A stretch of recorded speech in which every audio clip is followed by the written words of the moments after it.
Hello, ladies and gentlemen. Welcome. It's Pro Wrestling Report Prime Time on Thursday night. We are live on Fight TV with Dave Hero and Hurricane Helms, Impact Wrestling, AEW, NXT, and we go all out for All Out.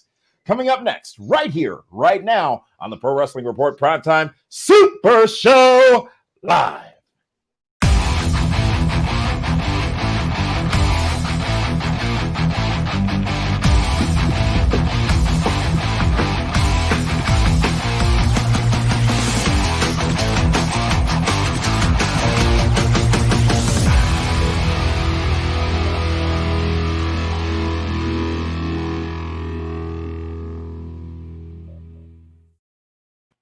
Welcome, ladies and gentlemen, to the Pro Wrestling Report Primetime Super Show.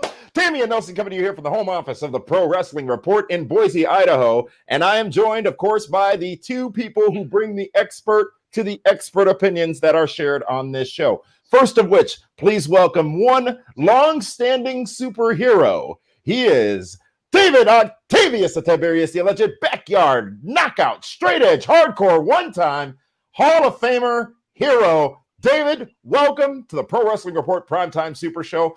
You got me all choked up. It's good to see you. Yes, I'm back. I'm excited. It's been a while. It's been a long 8 days, and I really figured out how to use that Manscaped gimmick. I mean, look what I did here. You know what I mean? It looks fantastic. You're freshly squeezed.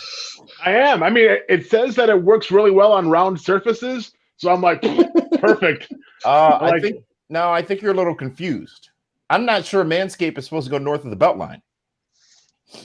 Huh. Well, it said it's great for, for round, well, whatever. But hey, use promo code PWR and save 20% over by our friends at Manscaped. And we are now seeing 20% less of your face, which is a good thing. But folks, hold on. I also look 20% younger. Let's not forget that either. You changing your target demographic? I can't go much lower. Ladies and gentlemen, this show is super all for only one reason, and that is our superstar expert analyst here on this show. Ladies and gentlemen, please welcome the man who is the superest of superheroes, even more super than David Hero. He is our very own resident superhero with one R. Ladies and gentlemen, please welcome Shane Hurricane Helms. How you doing, Shane? I'm doing good, man. I missed you guys last week, man. I'm glad we're back on schedule. It is good to see you. It is good to see both of you. It is good to be back here on the airwaves on Fight TV, live on Fight TV, where you can watch AEW All Out outside of the United States this Saturday night, live on pay-per-view. But we are also streaming live across our social media channels. That includes Facebook at PWR 360 now, Twitter at PWR 360, and on YouTube. And we are going to be taking your live chats here tonight while we are on the air. So we will welcome you as you join. We will take your relevant comments and we will share them, and want to join or welcome the first person we're going to welcome, Gabe 606 over on the YouTubes, who is asking, are we live? Well, yeah, we all the way live, bro. We are doing it live, just like Bill O'Reilly used to before he didn't. So, gentlemen, a lot to get to this week. We're going to do things just slightly differently, though. We won't do an in-depth breakdown of Impact, AEW, and NXT. We're going to talk about the highlights because we have some booking to do.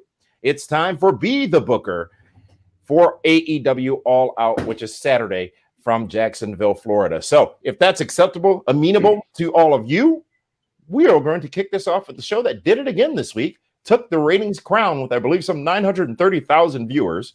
Their best effort in a very long time on their weekly edition of the show, unopposed on Wednesday, as NXT went to Tuesday this week. Unopposed, AEW delivers solidly in the ratings. Now, gentlemen, before we get into the program, the broadcast, if you will, I want to get your thoughts on those numbers. NXT doing just north of 800,000, so not shabby on their part as well, but they had their Super Tuesday show. So the NBA has displaced AEW.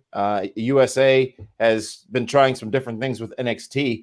There is discussion right now, reporting rather, that the shows may end up separating and going on different nights. your thoughts on the reaction to the ratings this week, because they do matter after the fact.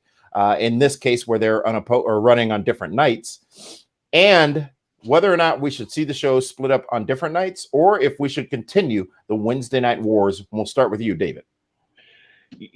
For me, I have no problem if NXT winds up on Tuesday nights. I mean, it's going to affect Impact Wrestling, of course, and it'll affect our friends over at OVW Wrestling. But I mean, if they're going to be hitting those mid to upper 800s, why wouldn't you? I mean, that's a 200,000 swing from a few weeks ago. It's good business. Okay, so the fans will say that AEW beat NXT. Okay, fine. At the end of the day, if you're going to be hitting 850 to 900,000 fans on a Tuesday night, that means you can charge more for your commercials. It's a big win. Shane, what do you think? Yeah, I mean, I don't really give a shit what night it's on. I'm gonna watch it anyway. But so I'm gonna just agree with Dave. If it goes to Tuesday, then we're gonna have a Tuesday night war with Impact. So, but yeah, everything Dave said is correct. So, I mean, why are they on Tuesdays? This past week, what caused that? I missed that part. I'm not sure if USA had other programming. I don't think they did. I think they were. Was there a dog show or something? The Westminster Kennel Club Dog Show has not been on the USA Network for quite some time, David. Here. Oh, okay. I don't know. I, for one, so I've given up, not given up, but due to having to select, I've not been watching NXT because it is the lesser of the two shows, in my opinion, consistently on Wednesday nights. So having the opportunity to watch it on a different night is great, but you guys make a very good point. Impact Wrestling's also on Tuesday nights. So there would still be some competition. I don't think it would fare very well for Impact Wrestling if NXT were airing up against them on Tuesday. So we don't have any nights left, right? What's on Thursday nights? Is Thursday night open aside from the Super Show here? I think Friends is on Thursday night. And Seinfeld. No, the Cosby Show is on Thursday night. Oh, I don't think he's doing a show Well, he's doing some shows, but not that one. Yeah, they're not live. Well, that'll probably be next. All right, well, gentlemen, let's get to it, and let's talk about. And actually, Gabe 606 on YouTube just reminded us too that when the NWA comes back, they were dropping on Tuesday nights as well. Now that, of course, is on digital, but still something else, another viewing option for the viewers. But they just signed some new deal too. I can't remember exactly what it is off the top of my head, but they're going to be doing, I think he's talking about the pay-per-view deal that they got coming up. So I think it's going to be how, you remember TNA used to do these pay-per-views during the middle of the week? Yep. I think NWA is going to try that. Well, let's get down to it, gentlemen, and let's talk about All Elite Wrestling from last night on TNT. Their return home to Wednesday nights. It was obviously their go-home show, sort of, kind of, because they're doing dark on Friday night or Friday night, actually. But it was their go-home broadcast on television into All Out, which is this Saturday on pay-per-view. So, of course, they had one job, and that was to sell pay-per-view buys. They don't have a network. That point isn't made often enough. They are reliant, or at least depending on, these pay-per-view buys to gauge the success of the show. And they put forth an effort on Wednesday. The effort overall, though, I thought was not as good as it could have been. There were some moments in the show where I was just like, this is rough. That tag team matchup with, I don't remember. It was the opening matchup. I'll remember in a moment. But there were some bad spots, if you will, in that matchup. And then the whole pull apart as they were trying to push the Casino Royale Battle Royal. That came off sort of as a dud too. So some misses, I think, this week on AEW Dynamite, but there were also some hits. And one of those hits I thought was everything between Chris Jericho and Orange Cassidy again, everything between Matt Hardy and Sammy Guevara again. I think that they had some really good stuff. The heat that I'm feeling between Darby Allin and Ricky Starks, of course, that was part of that Battle Royal, pull apart thing. But those two, the intensity by which they're going after each other is massive and believable and looks real, like they really want to whoop each other's ass. And how dare anyone do that in a wrestling match? So my overall thoughts on the show, which are irrelevant to your thoughts on the shows as well. And we'll go this way: highlights, lowlights. And we'll start with you, Shane Helms. I liked most of it. I thought most segments had, progressed a storyline or at least progressed a character. I was really surprised that with the appearance of Serena Deeb, but I loved that match. I thought she had a really good match with Thunder Rosa. There was a lot of stuff I liked. The Battle Royal thing, was a little sloppy and choppy at parts, but to be honest, most Battle Royals are. They just are. Well, Shane, let's be honest. You loved all the innuendo because I saw your Instagram. There was saw what you were doing. Yeah, there was before you posted that, Shane. I had only caught when Jake said, "You're not going to blow your load" or something like that. And I'm like, "Whoa, wait, how did we get there?" Thank you for filling in the blanks. No, he said, "Bust a nut." Bust a nut. Yes, he did. There's no other way to take that. That's exactly what he meant. I was like, I couldn't believe it when I heard that. I'm like. They've been pushing the envelope with their language and innuendo a ton, but when Jake comes out and said it, and it popped him more than anything because he said it on live national television. But let's not forget what your boys FTR did. They want to blow everybody, apparently. You know what I mean? That one was going to be funny. That one I had a thought. I was like, oh, that's funny. And then that was going to be it. I wasn't planning on making that video until Jake said that. And I was like, wait a minute, this is too much. It was no longer a one-off. Yeah, it wasn't a one-off there. So a lot of traction on that video too, by the way, today. So. But what's interesting, Shane and Dave?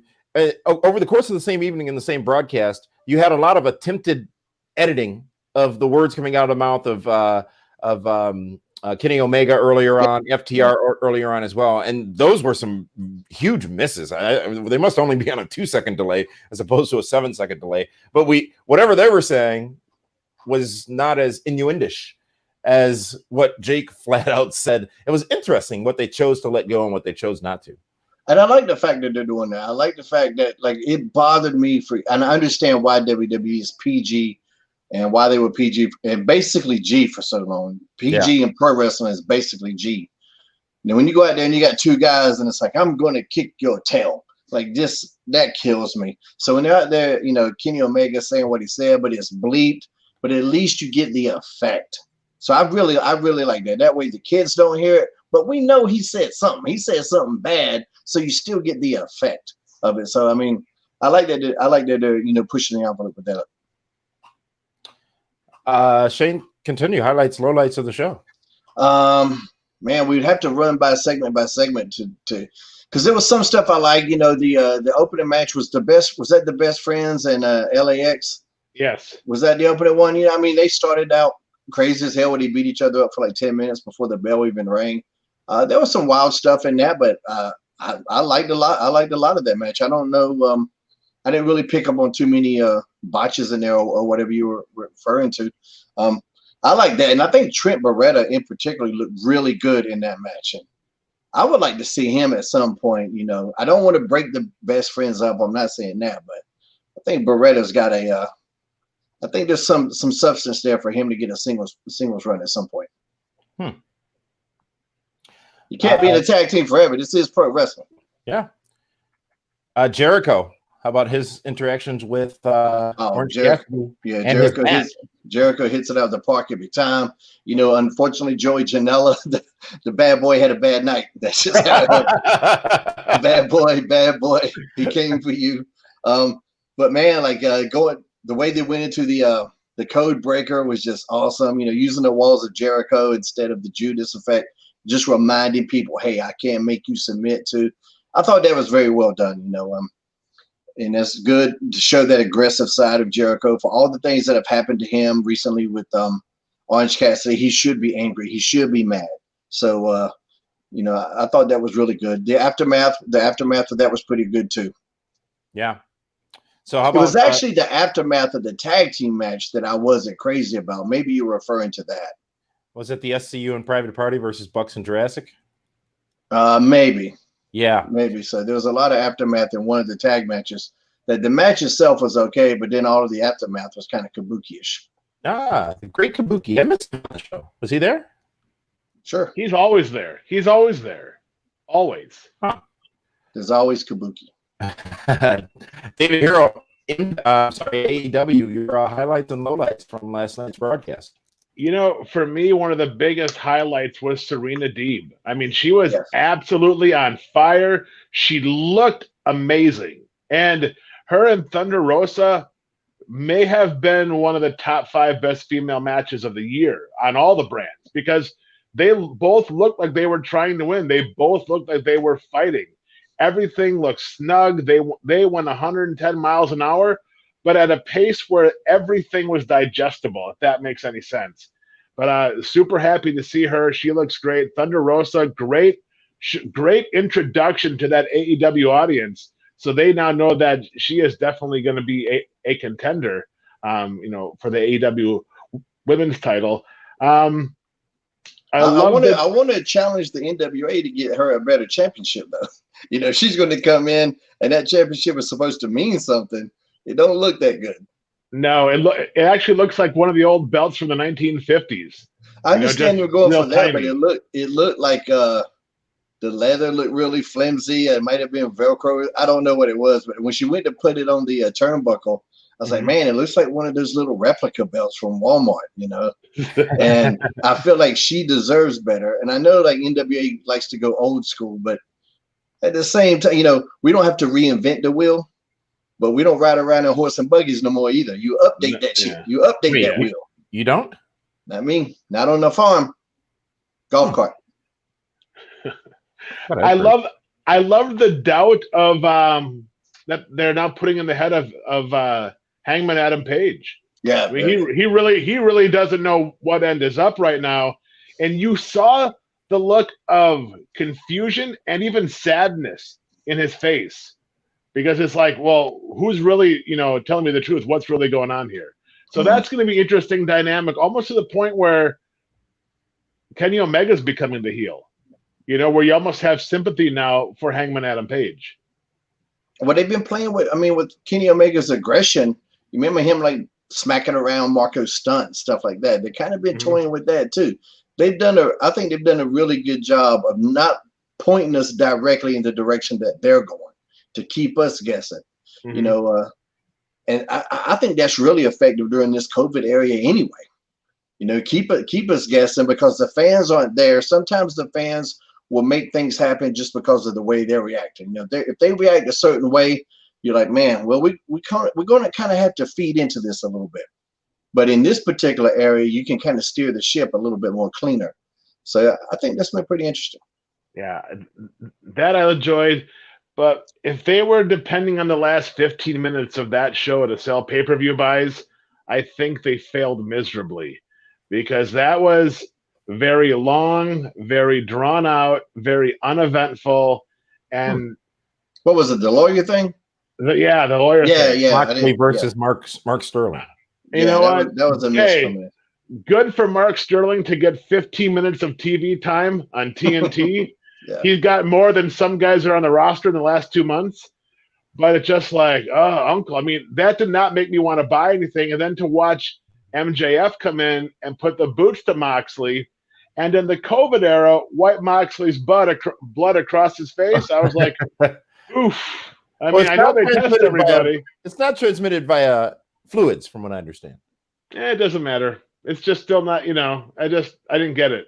So, yeah. So that last 15 minutes, if that was what not be transmitted by fluids if we're covering up the cough. What the hell do you think a cough is? It's airborne. It's an aerosol. It's got to be in the air. You don't get the flu from somebody's blood. Hey, as much as I love and adore both you guys, I'm not putting your blood on me. Okay, that's simple. Not even to sell a match. Nope, not going to happen. And I never did it. It's interesting, Dave. You say that this did not put your ass in the seat for the pay-per-view on Saturday, the closing to AEW Dynamite with the champion Moxley going up against Mark Sterling and all the shenanigans that occurred within that. Shane, I'm interested to hear your perspective on if they did what they needed to do with that matchup, which arguably it may be for the championship, but it's not the main event on Saturday at All Out. I mean, I was already going to get the show, so you didn't really. I mean, we're kind of grading on the curve here. But if you weren't going to get this show, and like Dave said, you're relying on that last segment to seal the deal, that was a bit of a hard sell. It just didn't do it for me. That seems like something you do a couple weeks in, with a couple weeks to go. I don't give a shit about this Mark Sterling guy. No offense to him. I think he's doing fine in his loyal gimmick. I don't need to see him in that ring. That wasn't anything I really cared about. It was just kind of transparent what was going to happen. You knew MJF was going to come out. You need heat for the pay-per-view. So this was just really, really predictable. And I don't know. It just kind of, Is that bad predictable or okay predictable? This felt flat predictable. You know, you can be predictable, but still throw a swerve in there here and there. You know, something. And I don't know. This, like Dave said, this one segment. Now I'm still interested in MJF going for the championship. I was going to watch that pay-per-view anyway, so they didn't lose me. They didn't lose my buy. That's not going to happen. But that could have been done a little bit better. That and like all the promos earlier it just seemed really disorganized and everybody shits on WWE how these scripted promos. This is still a television show. Yep. You don't just let people go out and just go. You say something, and then whenever I feel like it, I'll say something, and then you say something, and nobody knows what the fuck's going on. That's what that looked like. It looked like amateur hour, it was like some of the greatest talkers, and it came off amateurish. That was a huge miss for me. Yeah, when I saw that the match was starting with 17 minutes to go on the show, I was like, they're going to take this match is going to fill up 17 minutes. And it felt like 37 minutes for me watching it at home. But to be fair, I mean, what could have topped, Jake Roberts? I mean, that was awesome. Yeah, I mean that was the promo I was talking about in terms of it seemed amateurish. And you got Jake, Taz, Kingston came out. Kingston was on fire in the beginning. Yeah. But then it just kind of got like everybody's talking over anybody. Like, what's happening here? This is kind of very disorganized. Very disorganized. I did like too the Young Bucks. I like when they came out. If you want to talk about another highlight, I like how they came out with a little sense of purpose. No pose, no flash, just getting into the match. It was weird that they wouldn't tag Luchasaurus in at one point, but then later on, just for no reason, they come together and do this double team move all together where they're all on the same page. That wasn't very, that kind of seemed out of place, But overall, there was a lot of action in those matches, and they're always great for action and stuff like that. But I did like that the things that have happened in the past are affecting them. Yeah. Because one thing I hate in wrestling is when something happens one week and it doesn't carry on. I think AEW is doing a really good job of things that are happening in this week. It's going to carry on to next week and a week after. If things don't have an effect, they don't mean anything. So. It's interesting, too. I wonder, as we talk through this Moxley and MJF story, it's really been great getting there, hasn't it been? MJF has been tremendous as usual. Moxley has been Moxley. And I don't say that as a bad thing, but it almost feels like we could have had more time. Like they could continue to build this. Like what happens after Saturday if MJF doesn't win? And we'll find out your thoughts on who's going to win the match. What happens after Saturday if MJF doesn't win? Is he still running for championship? Does that end? Where do we go after All Out? I'm sure they have a plan. I'm sure it'll be worth watching. But COVID, all of this stuff, it just feels not even rushed, but it just feels like there's more time that a lot of these stories could have played out. And oh, by the way, where's Mike Tyson? He's training for Roy Jones Jr. You would think that all they did was the plan would be to have him appear at All Out. That's not going to happen. It's their biggest show of the year. Maybe they'll save it for their December or February pay-per-view. But I just threw a lot at you. I'll ask a lot of questions. But back to the timing of everything. We'll go to you, Dave. The timing of everything. Do you feel like Saturday is a true good endpoint for a lot of these bigger stories in AEW, that of the Elite, that of the Guevara-Hardy story, that of Darby Allin and Ricky Starks, that of MJF and Moxley, that of Orange Cassidy and Jericho? If we're comparing All Out to being like their WrestleMania, they really only have 2 matches, maybe 3 that have that real WrestleMania build to it. You got to go with Moxley and MJF, of course, Jericho and Orange Cassidy, and then maybe, just maybe, it's FTR against Hangman Page and Kenny Omega. Because Guevara and Matt Hardy is only 3 weeks old, but that match feels like a big main event match. It's just everything else it seems like it was just thrown together this past week. And I know WWE is guilty of that as well, and I've been out of the loop for the last week, but nothing felt like a big fight feel on last night's episode of Dynamite. There's two things I'll challenge you on, Dave, within what you just said there. And just to understand and to get a counterpoint in is, first, is it fair to compare another company's biggest event to being their WrestleMania? What I mean by that is WrestleMania is a entertainment spectacle. But it doesn't seem to be the fairest thing to compare smaller companies to the big production that WrestleMania is. Question number one. Question number two is, you said it felt rushed. And that's interesting, because I was careful in my words earlier. I don't feel like anything has been rushed. I just feel like there's more time that we could have entertained or been entertained by it, as opposed to going into just ending them at this Saturday. And by the way, they may not end this Saturday. Some of those stories can continue. Well, when we used to talk about Bound for Glory, what did we say that was? Oh, that's TNA's WrestleMania. I don't know if that was fair either.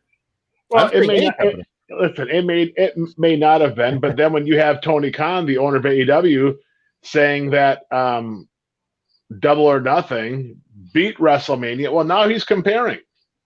You know what I mean? He did say it was a better show, but at the same time, what would you say about GLCW's event compared to another event in Milwaukee? That yours was better, right? Well, to be fair, King Kong Bundy at one time said Blizzard Brawl was the WrestleMania of the Independents. He did. So, but I mean, it's their anniversary show, so it's their biggest one. Bound for Glory is the anniversary show; it's the biggest one. WrestleMania is the anniversary show; it's the biggest one. I mean, hey, if you want to call All In Payback, that's cool. By all means, call it Payback then. But I'm just saying, if it's your biggest show, it's supposed to be the spectacle. WrestleMania happened in a warehouse. Okay. All In is in a way better situation with a way better looking building. But for me, it's like Matt Hardy and Sammy Guevara. Imagine if they got 2 or 3 extra weeks out of this. Yeah.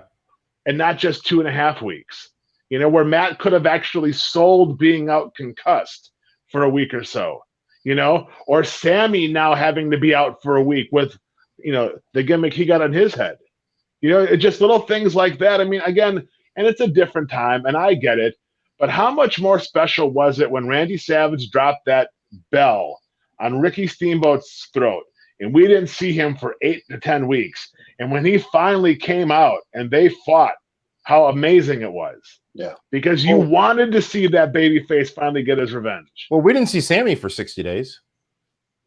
Yeah, but that was a different kind of bell dropping. You know what I mean? So, but I mean, so for me, it's like, I'm gonna obviously watch. I think, it should be very good. There's a couple matches I'm like, how did this happen? Just talking about the Lucha Express against the Young Bucks. How do you just throw the Young Bucks, one of your top attractions, in that tag match out of the blue and cold? That makes no sense. But was it the match, or was it the story told during the match about the Bucks and their anger, if you will, that was the purpose of that? You have a lot of other tag teams you could have put them in there with. You just could have. I mean, that match, I'm not buying the pay-per-view to watch that match. I can see that next week on Dynamite. Fair enough. Shane, is it fair to compare another company, whether it be Impact, whether it be AEW, whether it be Ring of Honor, to their flagship event as their WrestleMania? Does that set the proper expectations? A lot of companies do it. There was a running joke with all of my friends one time at an indie show because some promoter told me, he goes, well, this is our WrestleMania. And I said, yeah, well, this is Saturday for me, and I'm going home tomorrow. And I had to make sure to let all my friends know about that. If it's your biggest show of the year, you compare it to the biggest show of the year. So, I mean, I think that's an easy comparison. When XFL has their championship game, it's going to be compared to the Super Bowl. It's just, This is how it is. I don't think there's nothing wrong with it. Is it going to be looked at as epic and on a scale as WrestleMania? Probably not. Not many people have the production budget of WWE, although the Khan family may have that production budget. I don't know if they're dumping it into AEW as it is. WWE is their own animal. So And, TNA, I mean, Bound for Glory is their WrestleMania. They said it. They would say it backstage. That's how they viewed it. So I don't think it's unfair at all. I wouldn't it's not a hill I would die on or anything like that. It's not that big of a deal to call it that. All right. Well, thank you for your opinions, if you will. We want to welcome all of you watching us live socially here on Thursday night on Fight TV, YouTube, Twitter, and Facebook, including on Facebook. We've got Michael Rouse. I hope I said that properly. Charles Roland Stevens III. Also on Facebook, we've got Matthew Schaefer Gage. Over on YouTube, we've got Gabe606, Kyle Barna, and also some others as well. Lee Lower. It's an interesting name. And also Andrew Monaghan, who I believe is coming to us from the UK, 12:24 a.m. there right now. I want to thank all of you for joining us here on social, and keep those comments coming. Some of them we're going to be using later in the show. Some of them we'll use live as we are discussing. And as we are discussing, your general takeaway from AEW, Dave and Shane, seems to be, Dave, it didn't do what it needed to do as a go-home show. Shane, it feels like you're saying it did do what it needed to do as a go-home show, but it didn't do it quite as well as it could have. Yeah, I don't think it was a miss at all. I mean, AEW, they still got on base. This wasn't a strikeout. It was a good show. I liked more than I disliked. And, like I said, the Serena Deeb thing, I was like, man, this got me more interested in their women's division just by bringing in this one new talent. With Thunder Rosa as well, because I'm a big fan of her. So I got way more invested in this women's division with that one match. And it was a cold match, and that's hard to do. Using a cold match to generate that much interest. And it showed that I think Tony Khan even mentioned this. He had faith in them to carry that segment for that long. He had that faith in them. That's very important, So not a lot of people get that. When was the last time Jim Ross fell in love calling a match? Yeah, you can almost see the Bugs Bunny hearts coming out. You can almost see them. I know. But yeah, I mean, Deeb looked fabulous, and it just made me wonder, because she was a coach down in NXT when I was there, and they mentioned doing yoga and stuff like that, because I saw her. I would talk to her about that, and like seeing her last night, like, why was she a coach? She needed to be. She could outwork most, and she could work at the level of anybody, is what I'm saying. So that was really impressive. I definitely think last night was a good show. Just the final segment could have been a little better. That's it. All right. Well, that is this week's look back at AEW Dynamite. We will get back to AEW and preview All Out with Be the Booker later in the broadcast. But I want to remind all of you that you can take this show with you on the go. We are available also in podcast form. And you can take the Pro Wrestling Report Primetime Super Show each week with you wherever it may be, on the way to work, on the way home, on the way to your friend's house, to a hookup, or even at the gym. And you can... Whoa. Nothing will get somebody in the mood more than listening to the three of us. Yes. Yes. Absolutely. That's the Hookup Podcast. Pro Wrestling Report Primetime Super Show podcast. You search for it wherever you listen to your podcast. And also the Highway to Helms podcast, available weekly. What kind of knowledge did you drop on this week's edition, if you did one, Shane? Oh, yeah. With this one, man, where it started off, we had some kind of big losses. One of them, our man Dave Hero, so I did address that a little bit. The Armstrong clan lost Bullet Bob, so I had to address that. Chadwick Boseman was a big loss in the entertainment world, so I talked a little bit about that. Then after that, I got into some movies that I watched, and of course the Comic Slam, which is becoming the biggest hit of my show and the surprise of my show. So as always, Highway to Helms, check it out. Check that shit out, yo. Highway to Helms available in podcast form as well. Gentlemen, with that, let's move on to NXT, which presented Super Tuesday this past Tuesday night. Unfortunately, I'll fully disclose here, I haven't seen a minute of it. I don't know what happened. Of NXT? Of NXT. Unfortunately, it's a big week in wrestling. We should probably talk about Payback too, by the way, because big things happen there. You know what was crazy for me is Tuesday night, I'm going through the channels and I saw NXT. So I stopped and I'm watching. I'm like, oh, is this new or not? Because I didn't know it was on Tuesday night. And then I saw Adam Cole in the main event with Ciampa. I'm like, oh, this can't be current. This has to be an old one. Because, it's just like for me, see what happens? You miss 1 week. You miss 1 week and you're confused. And we talk about wrestling all the time. That's how hard it is to keep up with the business now. Like, you really have to be tuned in to keep up with all of this. Because you just mentioned playback, Damien. I watched it and I was going, what happened? What happened on playback? Right. I can't fucking remember. There's been wrestling. It's every day. Every day since every day. Yep. Every day. So I'll go down the matches for NXT and I'll just read them as they happen. You guys can give me your quick thoughts on them. So contrary to how we said we were going to do the show, we'll do this segment a little differently. And the first would be a street fight. It was Legado del Fantasma, remember that, Dave, versus Breezango and Isaiah Swerve Scott. David? The Swerve and Breezango got the win, by the way. Yeah, I only saw bits and pieces. I saw them jump off of what gimmick was that? Yeah, forklift. I was like, how does that get into the building? You know what I mean? It's like, why is that there? But the Fantasma group, Amigos de Fantasma, I'm a big fan of the stuff they're doing. I think that they're great heels. I'm not sold on Breezango and Swerve Scott being the baby faces we need right now. Again, I'm still wondering where's Drake Maverick, but I guess it is what it is. Shane, this match saw the Imperium also interfere in the matchup. Clearly, the focus continues to be on Swerve and Escobar, two men who are tremendous against each other in the ring. Your thoughts on the match? I liked a lot of the match. I like most of the match. I really hated the way they went into the finish with the Escobar just backing up like he forgot he was in a match right into the finish. That could have been done a million times better. That was really that was amateur night to go into the finish like that. But other than that, man, a lot of creativity in the match. The forklift notwithstanding, how did you sneak that in there with nobody noticing? Some tricky camera work helped out with that. But it was a nice little spot that could be used in highlight packages for years to come.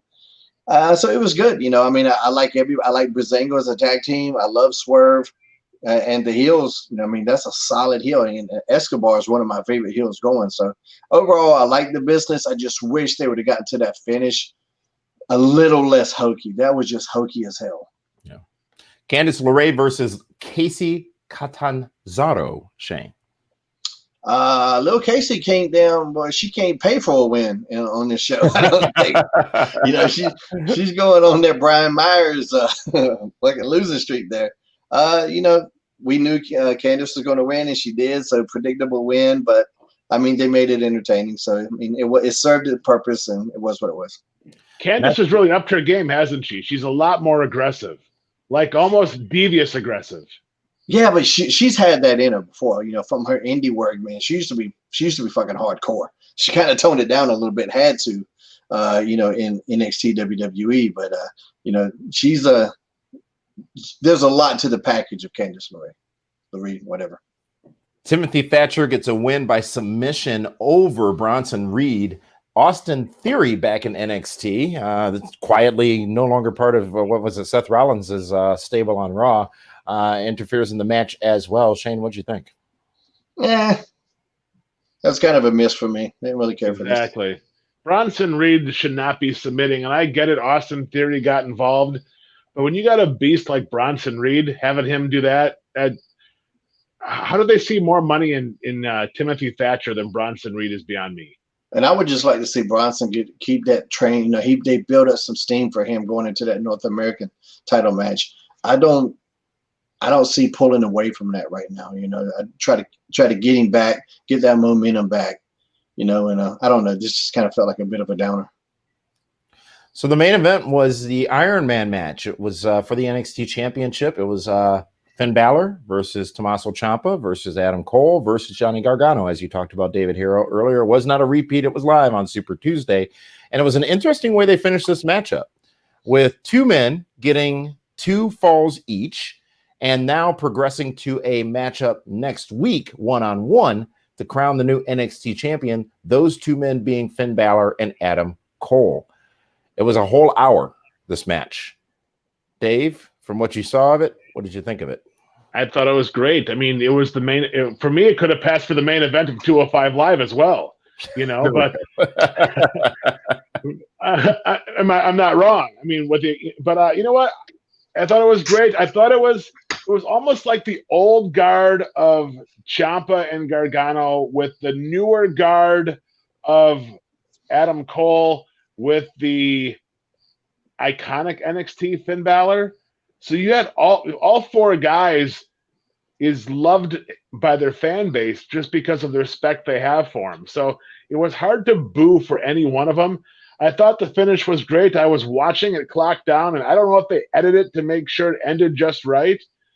But I mean, once again, it's like it was creative. I wasn't expecting it. I thought it was great. It's another way of getting another week out of the story. It's like Lex Luger and Bret Hart at the Rumble. Who would have thought? And now we get to see a sudden death match, which is funny because if you think about it, isn't every match that's not an Iron Man match a sudden death match? Yeah. You know what I mean? So I was really confused. I'm thinking, what does that mean? Now it's sudden death. So. Well,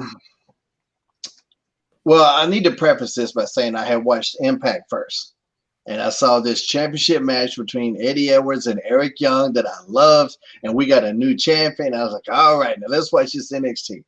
And now this match is a fucking hour. And I just got to say, I don't want to watch any matches for an hour. Yeah. The Iron Man matches are probably the least amount of interest I could personally have in a match ever is these hour-long Iron Man matches. And that's just a personal preference. That being said, the mechanics of the match were absolutely incredible. These guys are talented as talented could be. But to watch an hour-long match and still not get a resolution, I'm like, I got to watch more of this shit? You sit there, you invest an hour into it, and like, God, here we go. And now it's just a regular singles match. I don't know why it's sudden death. Like Dave said, it's just every other match ever, basically. So, but we know they'll kill it. We know it'll be a good match. I think I thought Finn Balor looked particularly good, and he's always looked good. But I thought he really looked like he stood out in that match, and that's that was NXT's prime there. That's the guys that they've hung their hat on for the last couple of years, those four guys. But I thought Finn Balor looked the best out of there and thought he really killed it. Don't you think next week it should be, and I hate to go with another ladder match, but shouldn't it be a special kind of match for the two of them? I don't know. I mean, sudden death, man. Sudden death. First one to get pinned loses. Oh my gosh! I mean, that's amazing. Never been done. Yeah, never been done before. Yeah, I don't know. To answer the question about Tuesday night and why NXT was on Tuesday, it's NHL hockey that has displaced their Wednesday night spot to Tuesdays, and it's going to be the same case next week as well. Who watches hockey anymore? Canada. Yeah, but USA Network is catering to the Canadians? How did that happen? That's only one of the teams. Oh, whoops. An hour-long match on a weekly episodic television program is a no-sell for me. I'm sorry. It's a no-sell for me on a pay-per-view. And they have been going to more 30-minute Iron Man matches. And there have been some great Iron Man matches. Of course, one of the first ones that was, broadly seen, Bret Hart, Shawn Michaels, WrestleMania 12. Remember Cena and HBK over in the UK on a Raw for a 30-minute Iron Man match too? Charlotte, I think. Who did she have an Iron Man with? I don't know. I think it was Becky Lynch or Sasha. But here's the funny thing about it. You will see these guys in an Iron Man match usually get pinned 5 or 6 or 7 times. Yeah, because it doesn't matter. I did like that they did it in this time, that everybody just had the one until the very end. Yeah. I thought that was good, And this one was different because there was 4, so you got a lot more. It's just not the same two where, I got to hold you in a headlock for 5 minutes because, we got 55 more minutes to go. You can't bump for 55 fucking minutes, So generally in Iron Man matches, there's some holds. There's some rest holds, as they call working holds. But these guys were really moving. That was a pretty steady pace they put on for an hour. So and like the timing on the finish when Balor was face down and Adam Cole couldn't get him over, like that little detail That was awesome. it. That was perfectly done, So yeah, it was good. Just for me, this is just a shame thing. Iron Man matches are my thing. Maybe because I can't do them, I'm not going out there and do it. I'll tap out. Fuck it, you win. You win. I'm going to the bar. I got shit to do. I want to pick your brains for just a moment as well as we talk about an hour-long Iron Man match.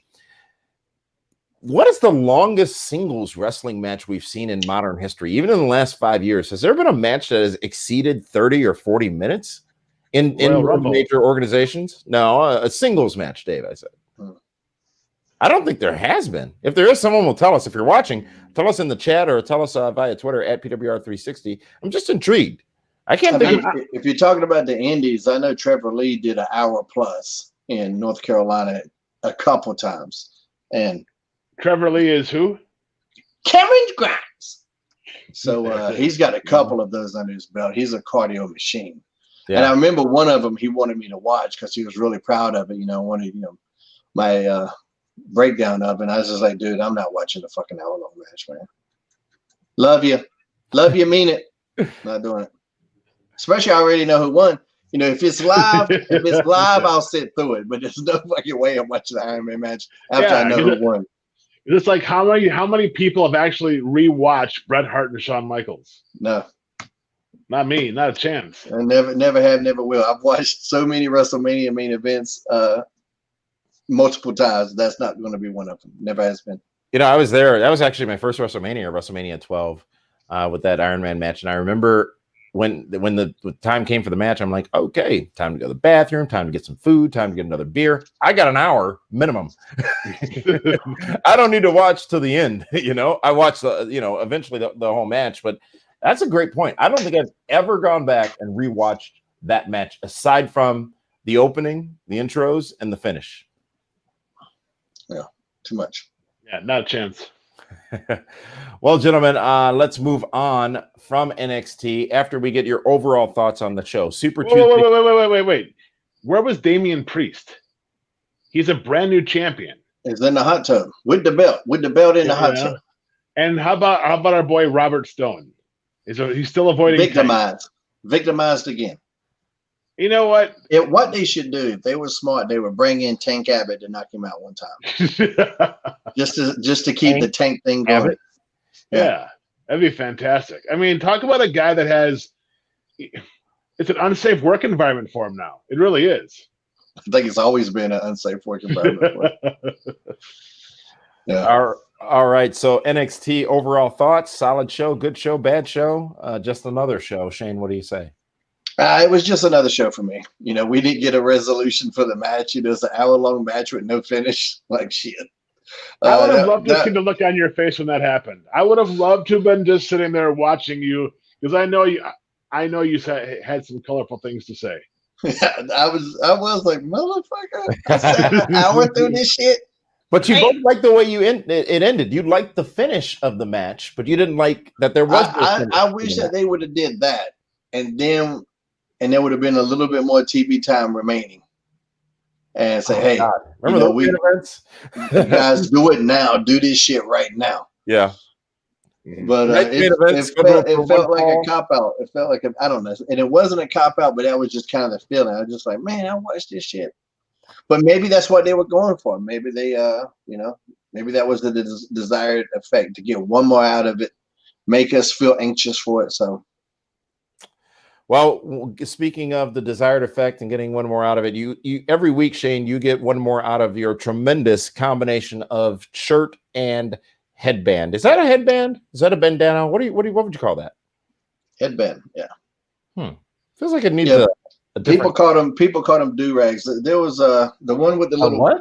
The little tail, do-rags. People call them do-rags too. Do-rag? Yeah. I'm sorry, my young white friend, that you don't know what a do-rag is. The first one I ever got came with my motorcycle helmet. And so I started wearing it, and I started wearing it when I had the green hair. And just in everyday life, it would cover up the green hair when I was, at the Publix. Yeah. And then when I was Gregory Helms, it kind of just became my thing to where, I would try to keep them on during my matches to see how long they would stay on. So. Well, Collar and Elbow is the brand, ladies and gentlemen. That's how you can look like Shane. Dave, tell us a little bit about the great gear, the great stuff available at collarandelbowbrand.com. Go to collarandelbowbrand.com. Use promo code PWR360. They just dropped the new fall line. I can't believe it's already fall. We're now in September. A whole bunch of new shirts are there. Go check them out. Promo code PWR360 at collarandelbowbrand.com. Awesome. And Shane should give us a closer look at who you're wearing. It's great. Yeah, Collar and Elbow Brand. This is one of the lines. I just have got the summer line, so now I got to get the fall. They got some really cool ones out. There's definitely there's like 3 or 4 that I know I want. There's one that they got some guy named Roman or something on there. Dave, who's that guy? Roman Roselle. He is the Collar and Elbow Rookie of the Year for 2020. Okay. He is yes. Where's the out? He's out of Louisville and OVW. OVW, okay. Yes. Mm-hmm. Well, good. So that was cool. I saw that shirt. I was like, man, that's a cool ass shirt, and it makes me made me interested in who this cat is. collarandelbowbrand.com, and you can get your great shirts. And again, the point I want to make every week, I'm not permitted by marketing to wear a t-shirt on this broadcast. Somebody's got to class it up. But they're so comfortable. They really are. It's that soft cotton, good fabric, very durable. They just feel damn good to wear. collarandelbowbrand.com. Dave, what's the promotion? What do you mean promotion? Use promo code PWR360. Aren't you writing this stuff down? So that's what promo code means. It's a promotional code. So when I say what's the promotion, that's clearly. Dave look like you got hot. What do you mean promotional? PWR 360. No. Get that discount, baby. Here's what it was. I wasn't paying attention to what he was saying. I'm like, well, now what am I going to do? I know it's 20% off at Manscaped and free shipping. I missed what the promotional code gives you with Collar and Elbow. It really depends because there's all different kinds of promotions we have. And thank you. You're just. I love that you don't know because I don't know what my discount is. Just save money. That you didn't know, because then I would have asked that question on purpose. But I legit wanted to know. Because sometimes when I tweet this shit, when I tweet it out, I'll go use promo code whatever. Mine's Helms, I think, and I go and you get some discount. I don't know what the fuck it is, but you get one. Well, gentlemen, I want to take advantage of this opportunity now before we go into Impact Wrestling and talk about the new Impact World Champion, to talk about another story that, Dave, you brought to my attention earlier today that's been circulating around the wrestling news world, if you will, and a lot of people reacting very, very strongly to the possibility that Brock Lesnar, who is now a free agent, is going to be making the jump over to AEW. I don't see that ever happening. There's not a chance. No, I mean, I really don't. I don't see that happening. I mean, Brock Lesnar in AEW ring. I mean, I don't think there's maybe a handful of talents ready for somebody of a Brock Lesnar type caliber, but MJF isn't ready for a Brock Lesnar. Jungle Boy is not ready for a Brock Lesnar. Darby Allin isn't. I mean, you have Cody, you have Hangman Page, you have Kenny Omega, but Brock Lesnar is for him, he would probably look at AEW as a step down, and he's not going there unless they break the bank to bring him in. So do they do that? Is that, I mean, firstly, let's go back to he's a free agent, which I don't remember who first reported it or whatnot, because his contract is lapsed, if you will, in WWE. He's making how much money for 2 matches a year in WWE as, you know, the biggest star in professional wrestling right now? He's not a free agent. Shane, am I wrong? Yeah, I mean, but that's not what free agent means. But I think it's interesting. I know Scott Coker said, hey, if he wants to come to Bellator and fight Fedor, we have interest. Dana White said, hey, if you want to fight John Jones, I'll put it together. So there's interest in him out there. If AEW opens that checkbook, Brock will come, whether he thinks it's a step down or not. You know, he went to Japan. Look, this dude barely likes to leave his house. If he flew all the way to Japan for a paycheck, he'll go to Florida for a paycheck. But do you think Brock Lesnar would fit in the dynamic of that AEW locker room? as much as he worked in WWE, if he had that same schedule, sure. You know, I mean, it's just we once in a blue moon anyway. I mean, I'm sure he could figure out something. I mean, him and Jake Hager, right off the top of my head, could be something interesting. You know, Hager's undefeated in MMA, so there might be a little built-in thing there, but it's not something I'm clamoring to see. You know, so I think it would cost a lot. I'm not sure that they're going to get their money back on him. I'm not sure WWE did. I think Brock was interesting maybe in the network deal conversations, but they would talk about him being an attraction, but I don't know where. I didn't see where that actually happened. You know, it didn't happen on house shows because he didn't do them. Mm-hmm. You know, it didn't happen on ratings. You know, the pay-per-view buys didn't jump. He don't sell good merchandise, so I don't know I don't know where it is that they say he's an attraction. That's just kind of the gimmick that they say he's the attraction, but is he really? I'm not sure. Well, yeah, I mean, if you show me the numbers and I'll believe you, but I don't know. Yeah, if you can't sell tickets to see Brock Lesnar, he's not an attraction. That's what it comes. Wait a minute. No, all of this is fascinating to me. It's shocking to me. Are we arguing right now that Brock Lesnar, since returning in 2012 to WWE, has not moved the needle for the company financially, buy rate wise, merchandise wise? I think where he probably has is in the conversation to get the network deals.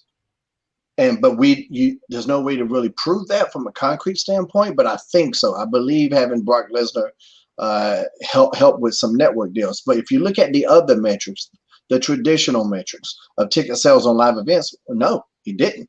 Merchandise, no, he didn't. No. Monday Night Raw ratings, no, he didn't. As a matter of fact, I think in the third hour, which we know the third hour sucks, Brock and Paul had one of the worst rated segments ever. You know, so pay-per-views didn't really go through the roof. If he didn't sell merchandise, why was there a new Suplex City shirt for every city every week? Why would he get more and more merchandise? If okay, when we say they weren't every week because he wasn't at the show every week. Fair. Not fair. True. That's the word you were looking for. Well, no, because actually they did have some Suplex City shirts when Raw was in town. And Brock wasn't there. I saw Suplex City shirts and they just said Suplex City. I didn't necessarily always see them branded by whatever city they were in, but that could have been necessary. Yeah. That could have been the case, but I didn't see it. I wasn't at the merch stands a lot. And Damian, here's the thing. John Cena paid for himself off of merch. Steve Austin and The Rock paid for themselves off of merch. NWO paid for themselves off of merch. Brock Lesnar's merch did not pay for Brock Lesnar. That's the difference when we talk about merch sales. Yeah, that's what I'm talking about. And, you know, and ticket sales, live events. Like, if he was a surprise on the show, well, you can't say that he popped the rating or popped ticket sales because nobody knew he was going to be there. You know, that only works if you're advertised. And, like, on live events, he didn't do them. So. Yeah, on this last run, it was the only house show I can think of that he worked was after he busted open Randy Orton. And Brock and Randy worked the house show together in Chicago. And that I wanted to go to that because I wanted to see that match. But Brock, I mean, you never saw him on house shows on this last run. I saw him in Chicago in 2018 at a house show, and they returned to the United Center where they sold out for a house show, which they don't do anymore, maybe outside of New York. But that was a big deal. And it was so I wonder if you guys are just too old. Because you keep talking about live events and why Brock wasn't on the live events and how he didn't increase that business because he wasn't on the live events. All true. But does it matter as much as it did in the past for the current scenario? Because you talked about network conversations, talked about being able to say we have Brock Lesnar, the baddest man on the planet, former UFC champion. All of that matters, right? But does all that's exactly what that was the first thing I said. I said I think it matters in terms of network deals, which are the biggest deals. That was literally the first thing I said. No, exactly. So maybe you're too old and you can't remember that I said some shit 3 minutes ago. No. I was using what you said to make the point against what you said after that, which is I guarantee you, I was there at a ton of house shows and he was never there. Correct, but that is so the network conversations, getting a $1 billion deal with Fox, that's important now. Mm-hmm. The house show appearance and business, while still integral to the business of wrestling, the question is, you didn't have those networks to talk to back when house shows were more important. So does it matter that he wasn't on them? On the live event. Networks to talk to. Damien, hold on a second. The dollars. Do you think ESPN didn't exist a couple years ago? When Hulk Hogan signed with WCW, having Hulk Hogan go to all of those meetings with Eric Bischoff and WCW got them new merchandising deals. Yeah. Got them a better deal with Turner. Got them everything imaginable just having Hulk Hogan's name on that roster. Brock Lesnar, I've said this before, having Brock Lesnar as the WWE World Champion legitimizes everything about them. You put Brock Lesnar on the Today Show, he looks like the Incredible Hulk. Remember when CM Punk was on Good Morning?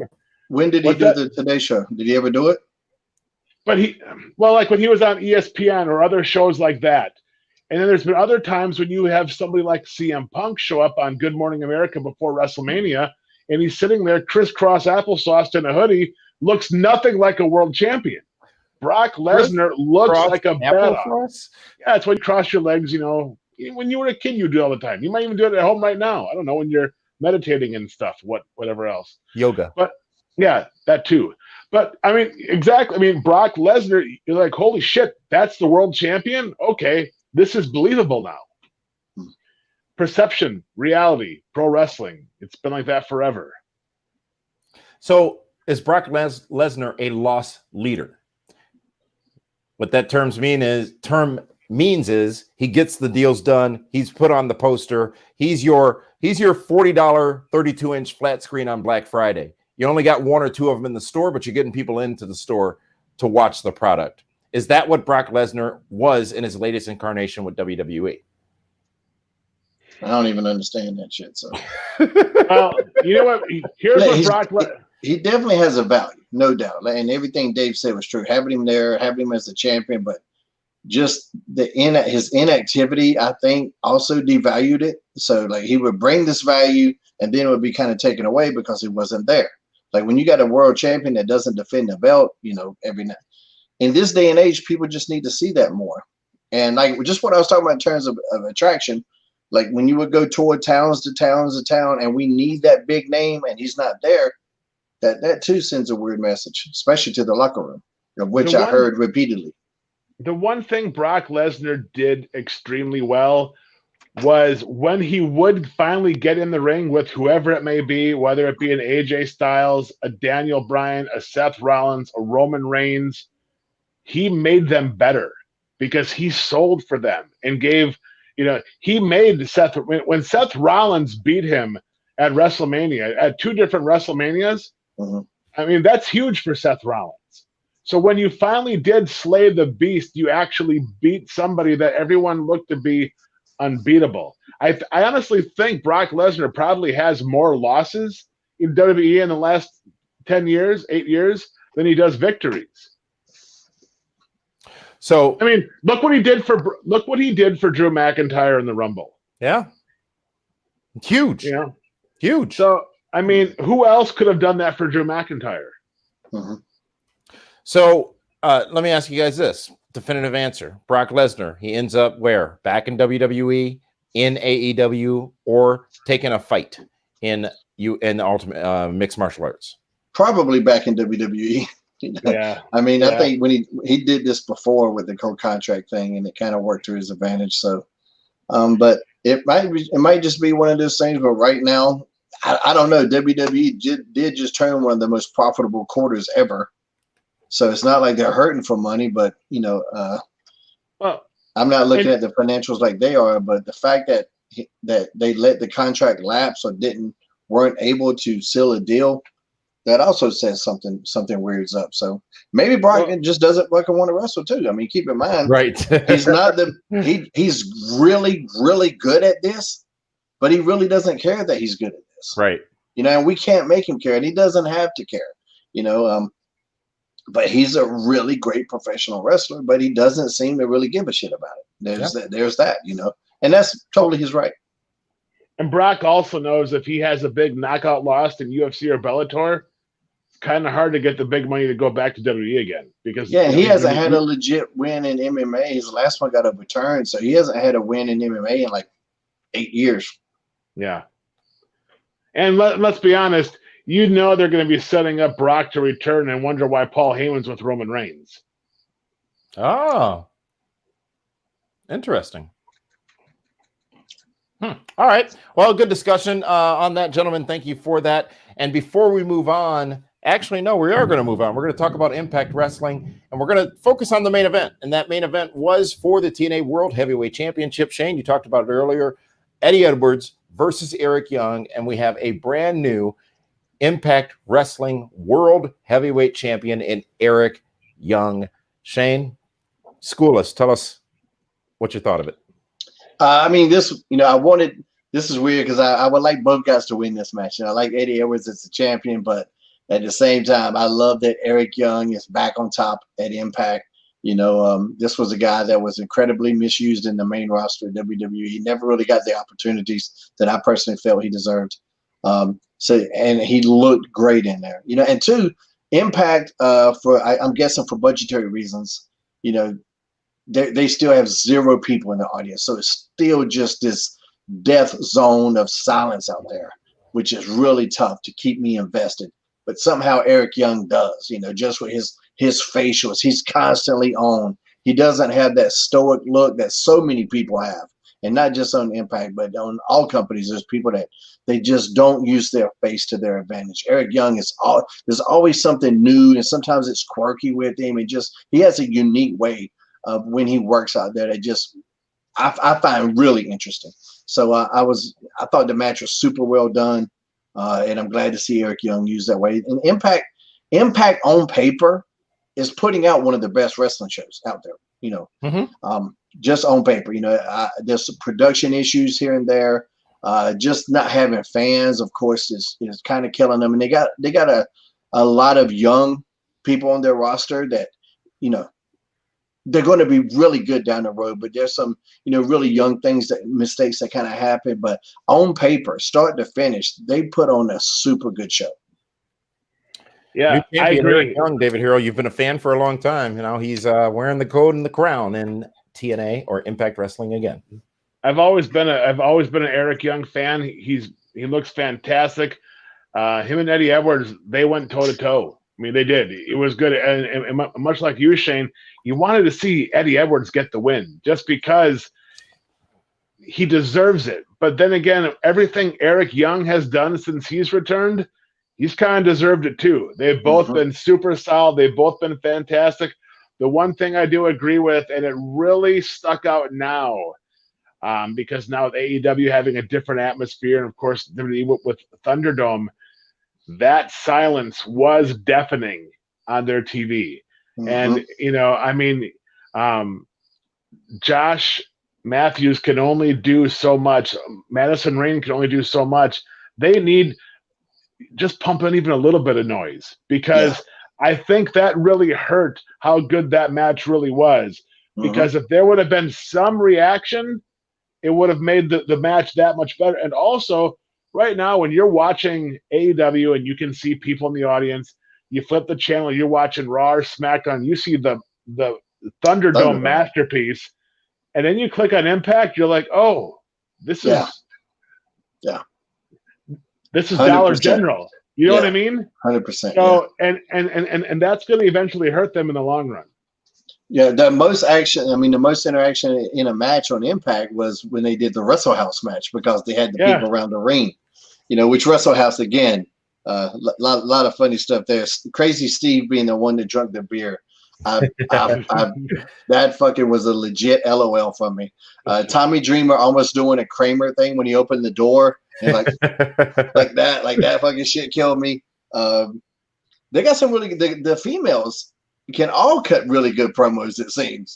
Impact, their whole entire female roster can really talk on the mic, and that was where some of the best mic work came from. And they had a good tag team match. Ace Austin, who is the Doug Furnace of this generation with his damn quads. They had a good match. I forget who the hell they were even working now. That's how good it was. You see so much. Who did they work? The Rascals. Yeah. And that was good. And then the Machine Guns come out. So, they got a super talented roster, even though some of them are young. But, hey, that's fine. They're just going to get better and better. But their women's division is stacked. stacked. They got the most stacked women's division in the game right now. They have a really good mixture of everything that they need. And let's not forget EC3 and Moose. They had another great segment. Yeah. That go home. That was a go home segment. You want to talk about a go home segment? The AEW's go home segment, end of the show was weak. I thought the end of NXT was weak. The end of Impact was fascinating. That's a go home segment.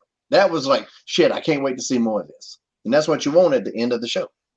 Exactly. Well, that was Impact Wrestling from Tuesday night. Good show, as you guys said. It was. You mentioned pumping in the crowd noise or doing something. Actually, I felt that was absent from AEW this week. I thought that they were quieter than they have been in weeks, and it was notably during the Royal or the Battle Royal thing. And I'm like, oh well, the ring came into the ring. And that's because everybody that normally cheers was in the ring. Right? Yeah. Well, and you know what? Let's talk about that quick because I wanted to talk about that as well. For me, I was excited when Brian Cage was in the ring and out comes the Murder Mohawk. You know what I mean? Lance Archer. Because I'm thinking, this is going to be a fight. This is going to be two badasses going at it. And then when the ring filled up, I was like, ugh. And then I realized that the two guys that were in two of the bigger promotional matches with Cody Rhodes this year, Lance Archer and Brian Cage, are now being regulated to a battle royal. I was like, oof, all that time, effort, money, and now they're in a battle royal. Let them have a match. Let them fight each other. I would much rather see Lance Archer versus Brian Cage than I would to have those two guys in a battle royal. That's a complete waste of talent. All right. Well, gentlemen, last Sunday on the WWE Network for its second week in a row, it was a pay-per-view event, a special event. It was Payback. It was the return of Roman Reigns, and it was also the coming out session for Keith Lee, who had a matchup with Randy Orton. Those are two things I want to talk about, get your opinions on. How about Keith Lee getting that definitive and decisive victory over the legend killer Randy Orton, who was in the greatest wrestling match ever earlier this year? That was surprising to me. But what did you guys think of it? Dave, you first. You know what? For me, that was the biggest not upset since Kevin Owens beat John Cena clean, And I'm like, you know what? It's an upset, yes, but I get it. It's good business because now Keith Lee has been made, and now it makes you wonder, well, what happens with Randy Orton? And Randy Orton, I mean, he could be beat for the next 5 weeks clean. It's not going to hurt his value whatsoever. But you know what? Good for Keith Lee. Great way to get – it's a good jump start for him. He now has credibility with an audience that may not be familiar with him because they don't watch NXT. Shane? Yeah, I mean, it was a bit of a hot shot, to go right into an angle with Randy Orton. But man, you want to talk about impact? It doesn't get any bigger. I mean, short of just winning the championship right out of the gate. And decisive and clean, and I mean, it was impressive. I thought he looked great. I had a feeling. I was like, man, is Keith Lee going to get this one? And then when he did, I was like, there you have it. So it was good. Like Dave said. Yeah, one finish. Yeah, he didn't have to do 13 moonsaults and 18 finishes. What do you know? You can sell one and it actually works. But that's how it is in heavyweight fighting too. One punch can put you down. So yeah. I like that with heavyweights. One punch can do it, or one power bomb, I should say. Next at Payback this past Sunday on the WWE Network, Roman Reigns, part of the triple threat matchup with Braun Strowman and Bray Wyatt.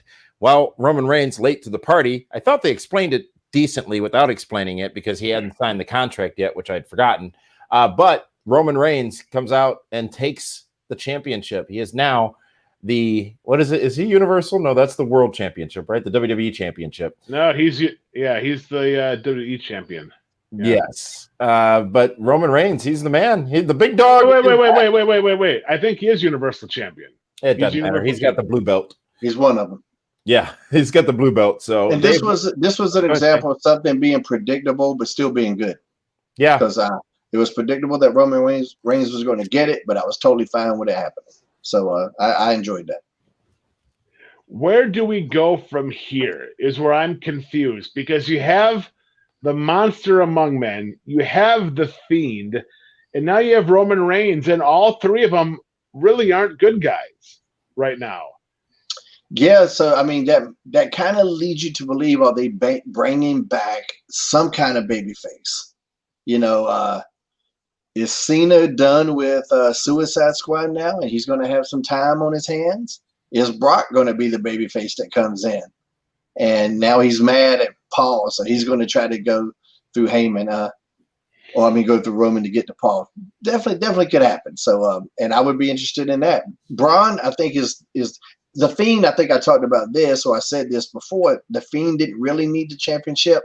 Braun losing the championship, I hope that affects him, because it should. When you fight for years and years to get to the top, and then somebody knocks you off, that affects you. So I hope they go forward with this in terms of maybe, but if Roman truly a heel? That's the thing. He hasn't really, really, truly accepted it yet. He's just like, hey, this guy got me the contract.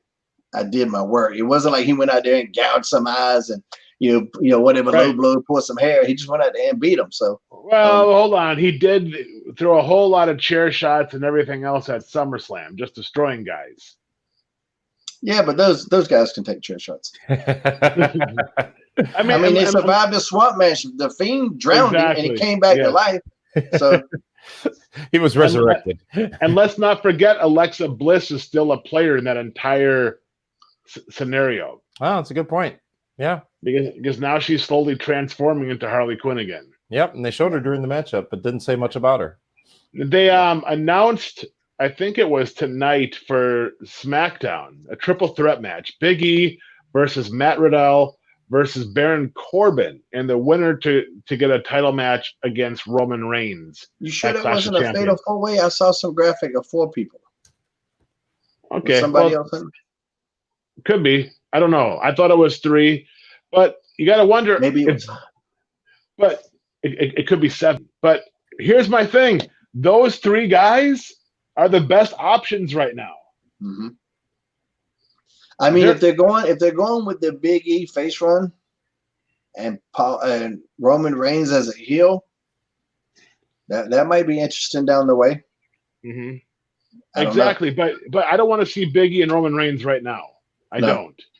And I don't want to see Baron Corbin again in Roman Reigns. And I Definitely not. Yeah, and you can't put Matt Riddle in that spot yet either. So it's like, maybe that'll be a everyone pins each other match kind of thing in 4-way. But I mean, it's just like they need strong stars. I don't care, babe. Right now, their 3 strongest players are heels. I mean, AJ Styles and Roman Reigns, I'll watch that again, but let's not forget, AJ Styles left the Raw brand because of Paul Heyman. Do you really think he wants to now be in a program? It's so great that now Paul Heyman's on SmackDown, and AJ's like, wow. Yeah. Well, that was payback. That was payback this past Sunday on the WWE Don't Network. forget Bobby Lashley. Bobby Lashley won the U.S. title too. That was at payback, right? Yeah, and let's not forget Nia Jax and Shayna Baszler are our new incredible finish. Yes, that you know what? Nia Jax and Shayna Baszler is a badass tag team. Yeah, they really are. It's gonna take a special twosome to knock them off. I'm trying to think who are the Raw tag team champions? The girls?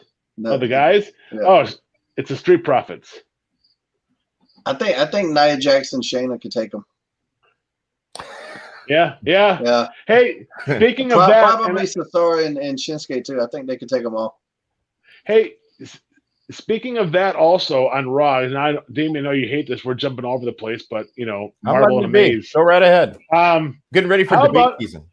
How about Zelina Vega going after the revolutionists or retribution or Antifa-ists, whatever they are? You know what I mean? F the retribution. The Proud Boys. FTR.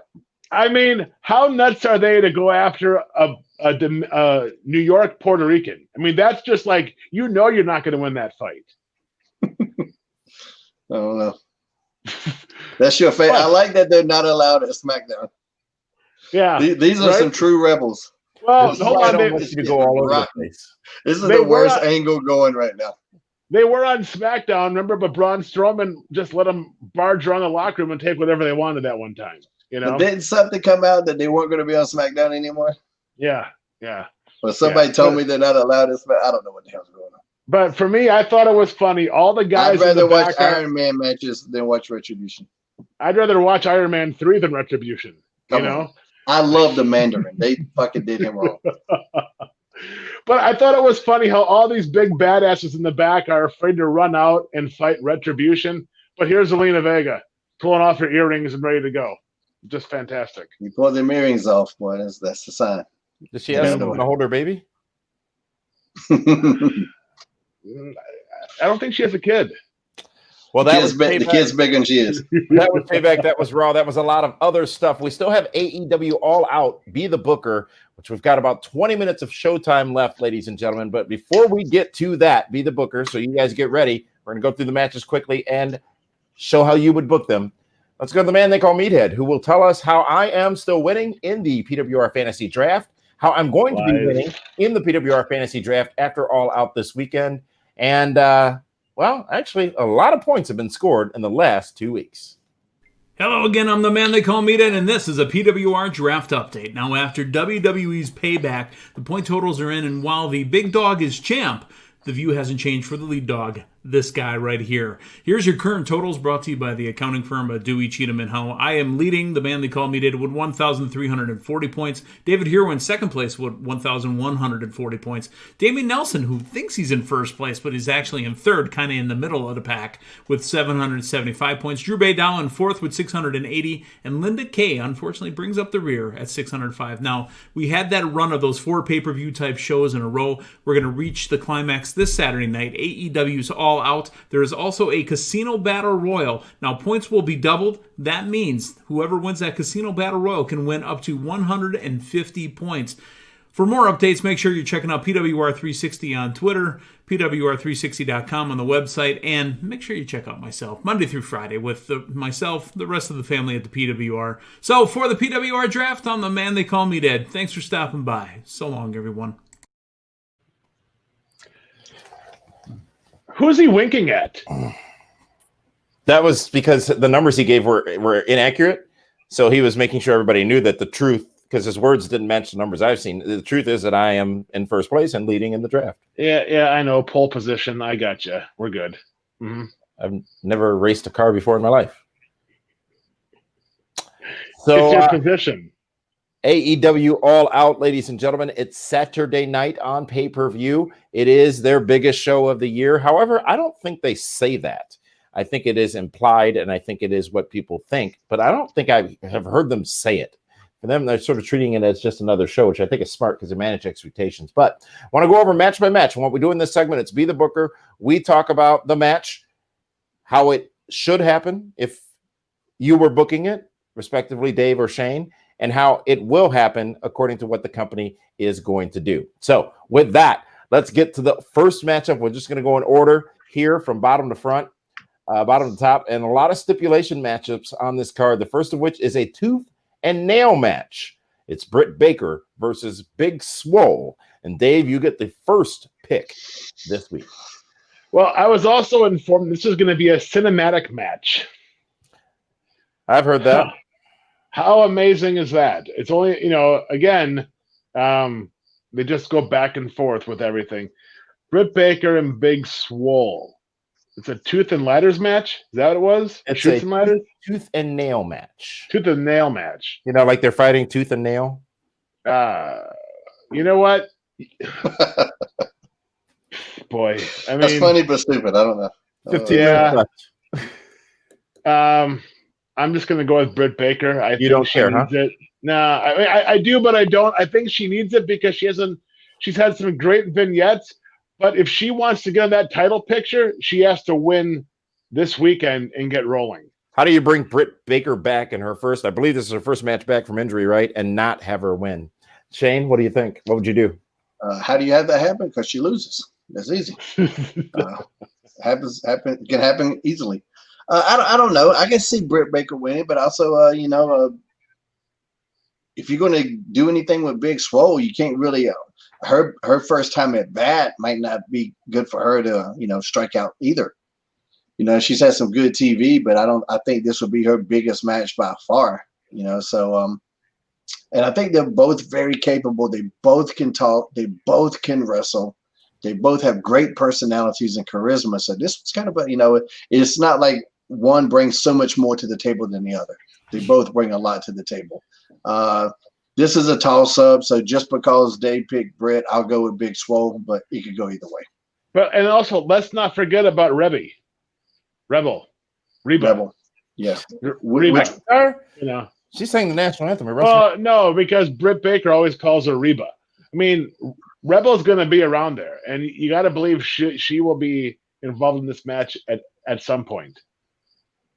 Next matchup, guys, is the Young Bucks versus Jurassic Express. Shane, who would you book to win it, and how will it actually play out? I would go with the Young Bucks on this. Not really sure how to play out, and things could happen. They did show some aggression here, this past Dynamite. So maybe I kind of see them being maybe a little bit more heelish, but they're a hard team to hate. Just their style. It's hard to hate somebody that does the stuff that they do in the ring. But I mean, I think we're building still to Young Bucks and the Revival, FTR, whatever you want to call them. So I think you keep the steam on the Young Bucks. David Hero, what about you? I propose we make this a drinking game match where the amount of leg slaps and dives every time you hear that or see one, you got to take a shot. So, Shane, I'll send you. So this will be a dialysis match then. Yeah, exactly. I can both be in the hospital by the time it's over. There is no way the Young Bucks take a loss to Jurassic Express. I just don't see that happening. Because you gotta believe that after FTR, I'm gonna call it now, defeats Paige and Kenny Omega, that the Young Bucks want to go into that program with them right away. So yeah, absolutely, it's gonna be a quick and easy and decisive win for the Young Bucks. Next matchup is Matt Hardy versus Sammy Guevara. This is a broken rules match. I didn't catch all the steps, actually, but one thing I did heard was that if Matt Hardy loses, he's gone from AEW. Shane, how would you book this? Well, I can't imagine that they're going to get rid of him right away, so I think I'm going to go with Matt on this one. If it's a broken rules match, Matt created the broken universe. Matt deserves the win, so and I'm glad, I know that they kind of were doing stuff with Matt with the private party thing, and private party might get involved here. Maybe LAX comes out, being with the inner circle, try to help Sammy Guevara. We'll get some outside interference from those two teams, but I like that this is just a Matt match. I get what they're doing with him in private party, but I think that doesn't do a lot for me. I like to see Matt on himself. I like to see Broken Universe Matt come out. He created something special there. And yeah. I know that he likes doing all these multiple personality things, but to me, that gets away from what was special that he created himself. So I would like to see him just get back to that and, do the crazy shit that he can come up with. They'll come up with some crazy stuff. Sammy's as athletic as they come. He's going to be bumping all over the place. Hopefully nobody goes to the hospital, but I expect to see something really weird at the end of this match. And it should be, right? David, how about you? I think that this is the match that finally truly makes Sammy Guevara into main event player. I think Matt Hardy, he's done it all. I mean, he's right up there with Chris Jericho as far as star power on the show. Everyone knows who the Hardy Boys are, just like they all know who Chris Jericho is. And this is going to be the match that will decide which way Sammy Guevara goes. I mean, there's no way Matt's going to lose. Matt's going to win, but he's going to make Sammy Guevara a bigger star than he ever was when this match is all said and done. All right, next up is another tag match. The Dark Order, many of them, will take on Matt Cardona, Scorpio Sky, and the Natural Nightmares.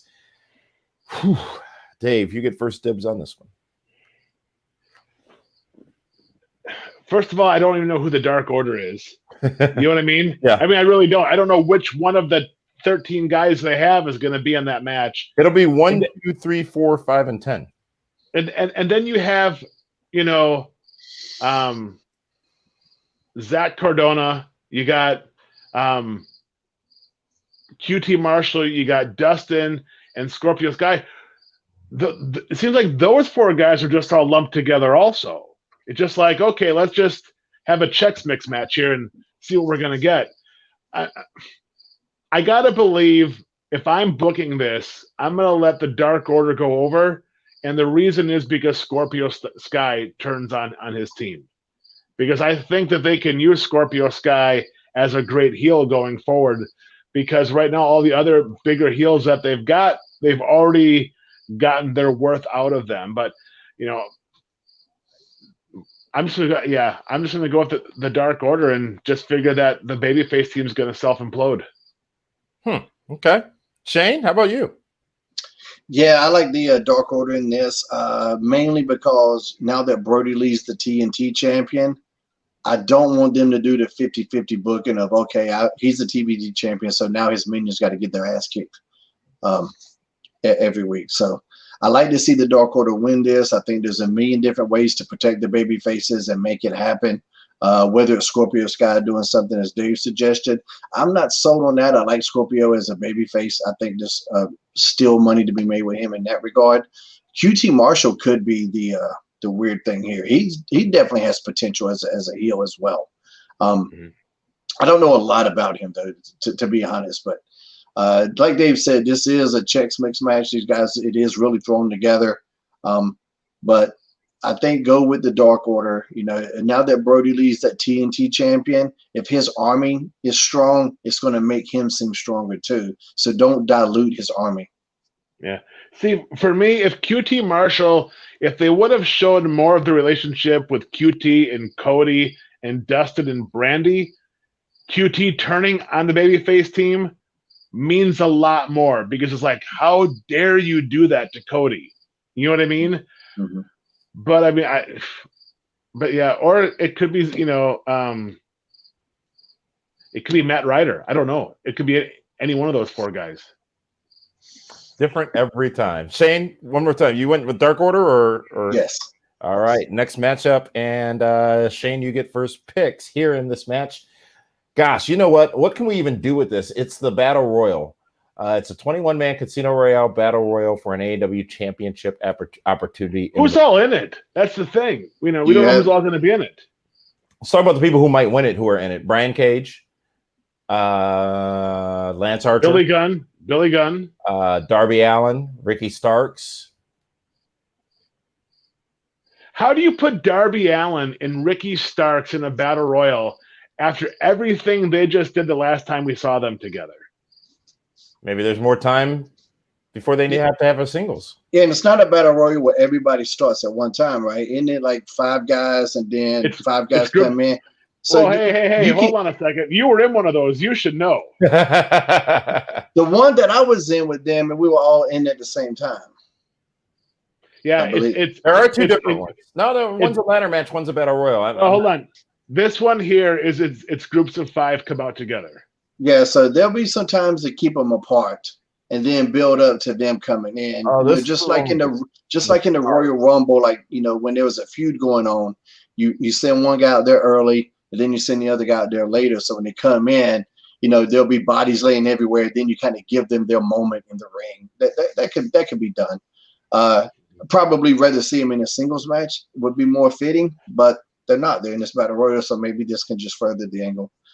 But who is the other people you said might win this, Damian? Brian Cage, Lance Archer. Sean Spears is going to be in there. Sean Spears, good point. Yes, he's going to be in it as well. Jack Hager. Yeah. LAX. A bunch of the Dark Order guys. I mean, there's nobody that truly sticks out. So when you're looking at that battle royal, like, okay, who in that battle royal is going to headline a Dynamite or the next pay-per-view? But isn't that the good thing? Is you don't want to know who. No. Here's the problem. None of them on there I want to see do it. That's the problem, because all of them none of them right now mean enough to be in the main event for the world title. Well, I mean, winning this match could be a step to getting them there. I don't think it has to happen the very next week. So maybe there's still time to tell that story if it's done correctly. I still want to see Billy Gunn get a run. Hell, if Billy Gunn wins this damn battle royal and gets a world title match, it won't hurt. It won't hurt my feelings. You know what? It's going to be Brock Lesnar's going to show up and win the battle royal. Brock Lesnar probably will show up. I don't even think we're going to bother picking a victor in this. Is Wardlow in this battle royal? You know what? He is. He might be. I don't know. You know what? And I was thinking, if anyone, let it be him. Because then if MJF can't beat, I almost call him Dean Ambrose, John Moxley. Dean Moxley? Yeah, Dean Moxley. Then now there's heat because you know MJF is going to want Wardlow's spot. And they did tease that a few weeks ago or a month ago where there was a little bit of dissension there between the two of them. Well, we're going to skip this. We're not going to pick a winner because we can't even get the participants right. But be that as it may, it should be entertaining regardless. We picked Brock Lesnar. Yeah, Brock Lesnar. Or Mike Tyson. So hey, hold on a second. You know what? I would pick Serena Deeb right now because she looked that good this past week. Not in it. Or Chris Calm down, Jericho, JR. Chris Jericho versus Orange Cassidy. This is a Mimosa Mayhem match, first of its kind. Dave, what do you say? No. Let Shane go first. I can't figure this one out to save my soul. This one's tough. You want to continue building the young talent in Orange Cassidy, but at the same time, you can't beat Jericho too many times by the same person. So I think I'm going to go with Jericho in this one. Oh, okay. But yeah, I could easily see keeping the steam on the young guy, keep that surprise, keep building that star power. But I could also see, hey, we need to put some more back in Jericho. He's the one that's he's still a big name player. Well, and the thing is if Orange Cassidy does defeat Chris Jericho, where does Orange Cassidy now go from here? If MJF wins the world title, then there's going to be got to be some movement there. He's got to be heading toward that direction. If he beats Jericho again, he's got to be in contention at some point for the world title. Agreed, but MJF and Orange Cassidy, I mean, two extremely strong, well thought out characters. Have we ever seen a match like that before? You know what I mean? No. I mean, for me, I just can't see that happening. It's going to be interesting. Yeah, I don't see it happening. I'm just throwing possibilities. Wow. I got to pick Jericho. Jericho. Too. Interesting. Yeah. Mm-hmm. God, I'm Cassidy all the way on that. Not because of who next or what to do next, but it's just that I want to see what he does next, and I'm intrigued by whoever he works with because it's just been so fantastic in this story. But it's just my opinion. Next up is the Women's Championship. The AEW World Women's Championship will be on the line. Ashita defends against Thunder Rosa. Dave, you deferred to Shane for the first pick last time, so we'll give it back to you. This match is going to be tough because they're both strong women champions. They're both physical. And Ashita and Thunder Rosa, this might be the best AEW women's match we've seen in the history of AEW women's wrestling, as far as I'm concerned. Thank you, Mr. Schiavone. I don't know if Thunder Rosa's under contract. If she's under contract, I'd go with Thunder Rosa. Just because I think she's better business, because I think she can do more promotional work. I think that she has it's just a better dynamic. If she's under a contract, I definitely want to see it as Thunder Rosa. I think she could then be the two belts version in AEW, having two belts as well. But if she's not, then you got to go with Ashita. But I'm just going to assume that Thunder Rosa's under contract. She had a great showing last night. And if you want to make her a star, you got to put her over on Saturday night. I'll go with Thunder Rosa. All right, Shane, how about you? Yeah, this was pretty tough. Like Thunder Rosa checks all the boxes for me in terms of marketability. She can talk, she can work. charisma, personality. She's got it all. She really does. I just like Dave said though, I don't know what the deal is with her coming in representing another company, and do you come in and let somebody that's representing another company, what are we doing here? I don't know. I feel like Sheeta is I like her reign. I don't think it should end too quick. So I'm gonna go with Sheeta here, but it would not hurt my feelings at all. I think it's one of those things where my heart is pulling for Thunder Rosa, but my head tells me Sheeta. So, but I would love to see Thunder Rosa walk out with that. Easy there, R. Kelly. Take it easy. I believe we should fly to the next match. The World Tag Team Championships will be on the line as Kenny Omega and Adam Page try to come together on the same page against FTR. How many matches do they got on this show? There's 2 left. Oh my gosh, it's like a dozen already. It's gonna be like a 7-hour pay-per-view. Shane, we'll start with you this time. I think we're going with FTR. Yeah, got to, right? I don't know. It's almost too obvious, though. It's one of those ones that, is it too obvious? Are we still going to get another swerve? But at the same time, I've been saying it's time. Remember, I wanted the Best Friends to defeat Adam Page, and I think it's time to let Adam Page and Kenny Omega go their separate ways. These are 2 guys that could be tearing it up in the singles division, and they had a great run as a tag team, and they're not just 2 singles guys, they're great tag team wrestlers as well. They've proven it every time they have a tag team match. So, but I think this is time. This is FTR is one of the best tag teams in the world, especially if you ask them. And I'm not going to argue with them. They prove it every time they go out there. They're killers. So I'm going with FTR in this one. How about you, Dave? Yeah, I mean, is it obvious? Absolutely. But here's the thing: everybody wants it. They want to see FTR as the champs, and they want to see Adam Page and Kenny Omega go their own separate way. It's a win-win for everybody. It's good business all around. All right. Well, FTR.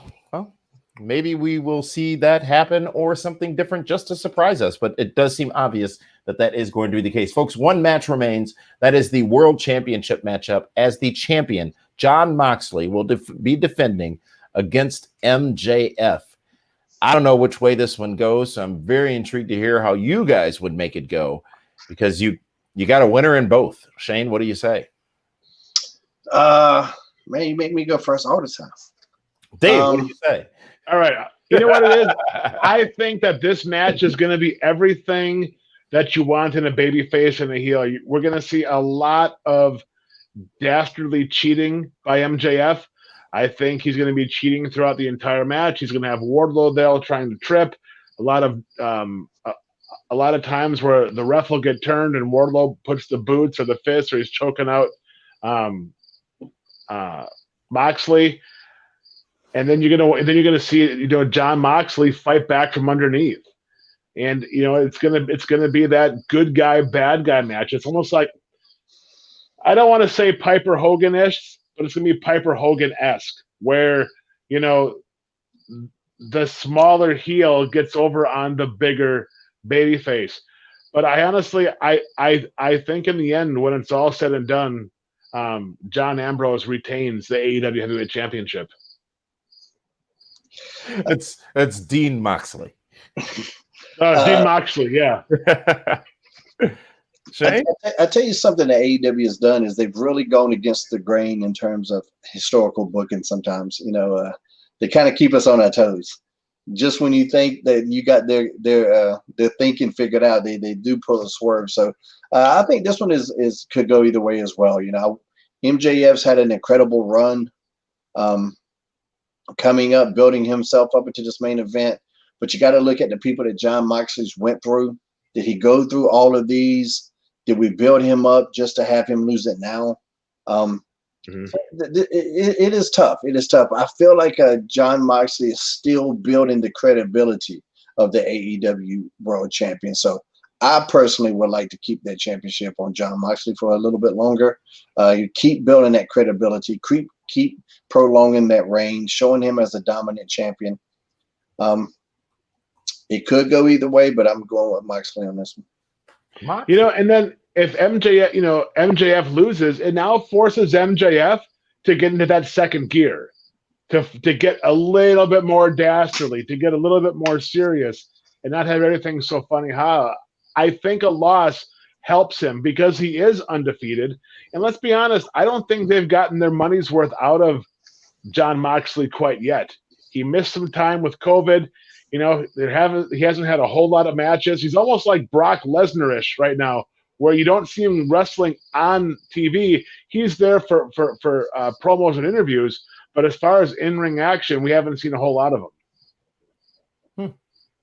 Well, an interesting All Out, if booked the way you guys want to see it, or would see it, if you will. We'll see what happens Saturday night right here on Fight TV, by the way. Outside the United States, you can watch AEW on pay-per-view. And actually, that's the only way to see it across the pond. So we appreciate you guys tuning in and being a part of it. Are you looking forward to the show, Dave? All Out. Overall. Yeah, because you know what? Because I know AEW is creative with the things that they've been doing lately, and they're going to have some surprise. Something interesting is going to happen. It's going to be interesting to see. This is the first time Cody's not being used. Yeah, and he's usually a huge focal point for everything they do going forward. So let's see how the flow of the show goes, how the chemistry is, and I mean, when you lose a John Cena off a pay-per-view, everyone's like, oh, John Cena wasn't there.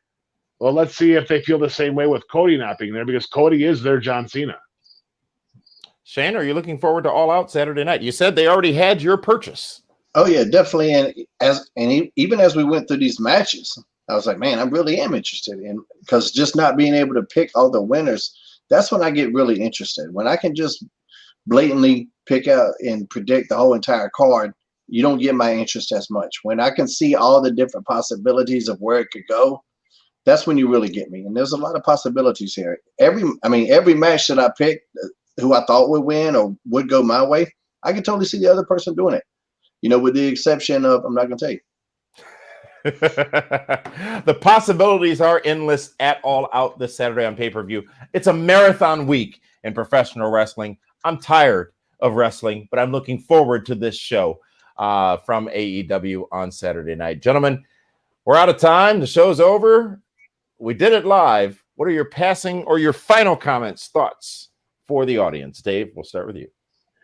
I just want to thank everyone that reached out over the past week. With my mom passing, it meant the world to me. All the love and support the family got, all the love that my mom got. This is my first show ever where she hasn't watched. And I appreciate all of you guys. Thank you so much.